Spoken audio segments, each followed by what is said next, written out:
So today I wanted to have a quick chat about business strategies and give you some tips about getting more sales and leads without the cookie cutter approach. And I've been talking to a fair few people this week about, not this week, sorry, in the past couple of weeks, because today's only Monday, and the feedback that I'm getting is very much the same. So they have paid a whole heap of money, they've spent time, energy on trying to grow their business, their leads, their sales, and it's just not working for them. And it may not be working for them from a, they're not getting return on investment, so the leads and the sales aren't coming in, or they're finding that what they have been told to do isn't working because they're not motivated to do it. They're not, it doesn't really fit within their, what it is that they really want to be doing. Say, for example, someone like myself who is an introvert, for me, there's going to be certain ways that I do my marketing and lead generation and sales that is going to work for my personality, for me as a human, that's going to give me more energy rather than drain me. So if you are finding that you have done a whole heap of courses and you've spoken to a whole heap of people, you've done masterminds, all that sort of stuff, and it hasn't worked, or you're feeling a little bit stuck, listen up. Let's go through what we can do differently. So we're going to talk about business strategy, and a business strategy for me looks like a outline of steps that we can take for your business to grow and prosper, right? It's a framework that I tend to put together that works for the business and the team that works within that business. Every business is different. We all know that. Every team is different. Everyone has different strengths and weaknesses. And a lot of the time from all the clients that I've been working with, whether they are multi-million dollar businesses or startup solopreneur, or maybe they're just solopreneurs that have been in business for a while, what they find is that they need to do things that work for them. And when I say work for them, it needs to be repeatable. It's something that they need to be able to do continuously to get those leads coming in and things like that. And so when we build out this framework, it's not about the cookie cutter, buying a course that says you need to do it this way.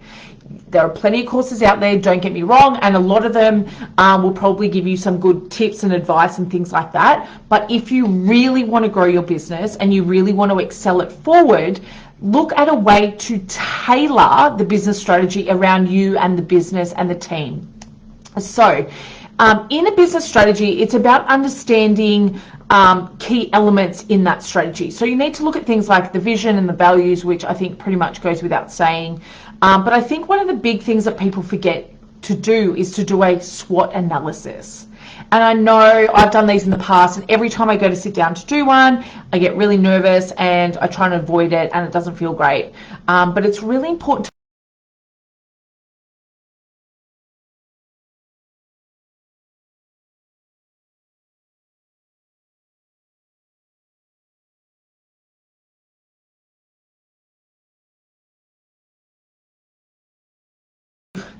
put together a whole heap of written posts, blogs, all that sort of stuff. That's not going to work for your business. So look at what the strengths are within the team and the business and focus more on them. You also want to understand what the weaknesses are and whether you choose to increase the resources for those weaknesses. So they may be extra team members or tools and techniques that you can use to bring that weakness up, or you stay focused on the strengths and what is working within your business. And then obviously look for the opportunities that are around you. So it may be things like collaboration, it may be things like networking if that works for you. If networking doesn't work for you, find out other ways that do. And then the threat. So what would be things that would potentially jeopardize the growth of your business? So they may be things like relying too much on one person in your business. Things aren't automated, so if the business owner or the team isn't working, business stops. So things like that you can really assess. And then in that business strategy, you also need to look at the actions that are being taken, what sort of resources you have, what sort of resources you need, and maybe even allocating the way that you tackle projects, for example. So if you feel like you need a new website or some content creation or some things that take other time and money in your business, you need to have a look at what those resources are and maybe look at those projects separately as well. But the biggest thing is always be focusing on money making activities as well. And then we want to look at measurements and tracking for success, right? I'm really clear on this because tracking in each business is going to be different. For some, yes, there's going to be a foundation of business and tracking, which is normally dollars in and sales and all that sort of stuff. But if you feel like you are tracking things like how many posts you're putting out on social media, and social media is not where your leads are coming in, and the tracking is showing that is not going to be one of your key focuses and tracking for success. That's just going to be what people have told you to do. And so look at what's working for you and your business and see how you can actually turn that up. And so you want to do what works for your business and the people in the business. It's really important to look at the people in the business. What do they enjoy doing? What works for them? A lot of the clients that I deal with, so even the multi-million-dollar businesses, we look at what's worked in the past. And if it is still working, what can we do to tweak it, streamline it, make it easier? Even with the solopreneurs, from people that are trying to do all the things or wear all the hats in their business, we look at specifically what actions are working for them, what lead generation, what marketing, what sales techniques are working, and let's turn them up rather than trying to fit our business into that box. So it's not necessarily about the cookie cutter. It's not about out of the box business advice that we're meant to squeeze our business into, use our framework and it works like this. What we want to do is build the framework around the business that is tailored to the business and the team that is running that business. So I guess let me give you some tips on how you can do that. First thing is understand what you want your business to look like, feel like, present as, and be known for. So what that means for me is, what do you want your business to look like from a time perspective? Not necessarily, I want to be running a multi-million-dollar business. Yes, you can have that, but is that at the detriment to be missing out on family time, or to be working 12 hours a day, or to be stressed out to the nine? You've got to be really clear on what you want that business to look and feel like. Then you want to look at what is it known for? What does it look like out there to the industry, to the market, to your ideal clients, and how you can kind of tweak that and make sure that it fits within what you are wanting. The second thing is, be clear on what your business and your team are wanting. So if you want a business that relies heavily on you, that's going to look very different to a business that you want to have streamlined and automated, and that the best way to grow the business is everything is streamlined, and then all you're doing is turning on the marketing and the lead generation activity to boost those numbers and those sales. The third thing you want to do is note down the values of the business and the team. This is really important. I've worked with businesses that have large teams, and I've worked with businesses that also have small teams. Every single person contributes to the business and the values and the culture of that machine. And so if you aren't clear on what each team member wants and what their values are, it's going to be really hard to drive that business easily and streamline it if everyone's not moving in the same direction. Number 4 is do the dreaded SWOT analysis. So find out what's working, what isn't. Turn up what's working, see if you can make some tweaks or changes around what's not working, see if it's a resources thing, see if what's not working isn't working because of the strategies or the techniques or the team members.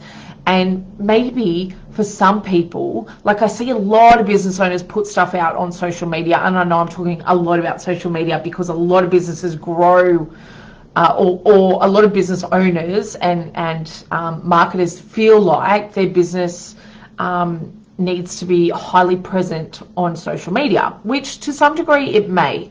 But that framework may not be for everyone. I was talking to a business owner a couple of weeks ago, and she was saying that, you know, she feels like she needs to create posts and have, you know, consistent social media and content and all that sort of stuff going out. And I said to her, is that working for you? And she said no. And she when we actually uncovered it and dug in a little bit deeper, she was saying, well, I feel like it's because I don't really have a path that's all leading to that one thing. And I said, well, what's worked for you in the past? And she was talking about networking, collaboration, relationship building with other businesses. And I was like, so why do you feel like you need to focus on social media? And she said to me, because that's what everyone's telling me to do. That for me, as a business strategist and a sales strategist, makes me go, well, that's a waste of time. Like, let's look at what you want to be doing. Let's look at what works for your business, and let's drive that forward.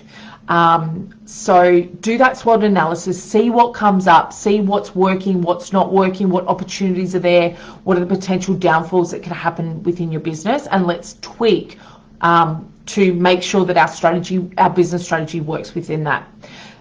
The fifth thing is spend time on what is working. If social media isn't working for you, if content creation isn't working for you, if blog posts aren't working for you, don't do them. Let's look at ways that is going to bring in leads and cash into your business. Otherwise, you're wasting time, you're wasting energy, you'll be resentful of trying to create this stuff, and it just won't happen. The sixth thing is track what is working and what is not based on your key success indicators. Now, when I say track is what is working and what is not, that is going to be different, as I said, for every business out there, right? So for me, yes, I can look at how many social media posts and content and things like that I put out there. But for me, it's also about how many connections am I making? Who have I spoken to? For me, presenting is a huge thing in my business. People find me when I'm doing presenting type stuff. And so for me, presenting is something that I want to be tracking. If I feel like I'm not doing enough presenting, then I can take actions around what I need to do to get in front of more people in that aspect. And then the seventh thing is to adjust and action. So adjust what's not working and take action on it from a place that feels good for you based on your vision and your values for your business. So those 7 tips are actually going to be what makes your business move forward. If you would love to have a chat about your business strategy and growing your business, reach out. I'm more than happy to have a chat. You can find me on Facebook, LinkedIn, or just send me an email. But the key thing that I want to leave you with today is don't do things in your business that you feel drained by, that you aren't enjoying, and that aren't working. And the only way that you're going to know that is by tracking it and tracking the key success indicators for you and your business. I'm more than happy to do an assessment on your current strategy, both your sales strategy and your business strategy, and see what we can change up to increase your leads and your sales. I hope you have an amazing day. I'm Marie Kirkpatrick, and I look forward to chatting to you soon. Bye-bye.